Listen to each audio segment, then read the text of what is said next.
Can you recall this iconic moment from movie history? We're diving into the opening scene of Scream today. The phone rings.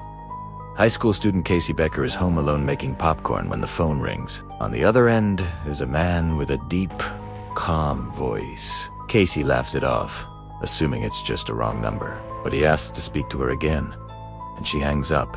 A few moments later, the phone rings again and she lets it go to voicemail. He begins to flirt, asking how she's liking the movie and what her favorite scary movie is. Still believing it's a prank call, she doesn't take it seriously. When he asks if she's alone, she thinks it's weird, but plays along, saying that she is. A few minutes later, the phone rings again, and she finally picks up.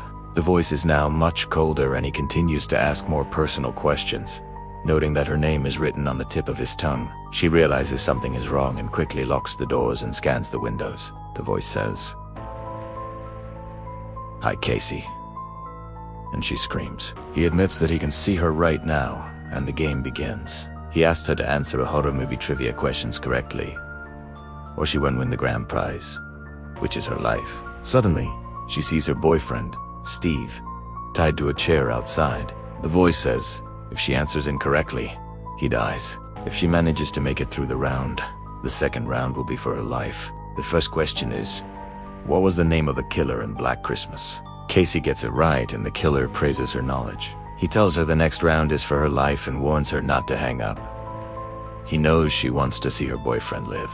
Then he asks her the final question. What was the killer's name in Friday the 13th? Thinking quickly, Casey says Jason Voorhees, and he tells her that's wrong. With a sadistic laugh, he immediately kills Steve in front of her, his insides spilling out. In a panic, Casey grabs a knife and runs out the back door. But as she does, Ghostface appears wearing the now iconic black robe and white screaming mask. She screams and runs into the kitchen, knocking over a chair. He follows close behind and she runs into the living room. She ducks under a coffee table as he comes closer. Then she darts past him and runs out the front door. She crawls on all fours, begging for her life.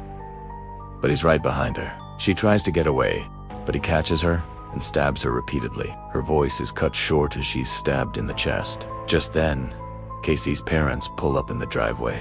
They step out of the car and notice the house is eerily quiet. Inside, they find the popcorn burning on the stove and the phone line is still active. They hear their daughter's dying breaths and look outside to find her body hanging from a tree in the yard, gutted and lifeless, swinging in the night. And that's the end of the opening scene for Scream. So who do you think is behind the mask? Let me know your thoughts. Catch more spine-chilling horror scenes coming your way. Don't forget to subscribe.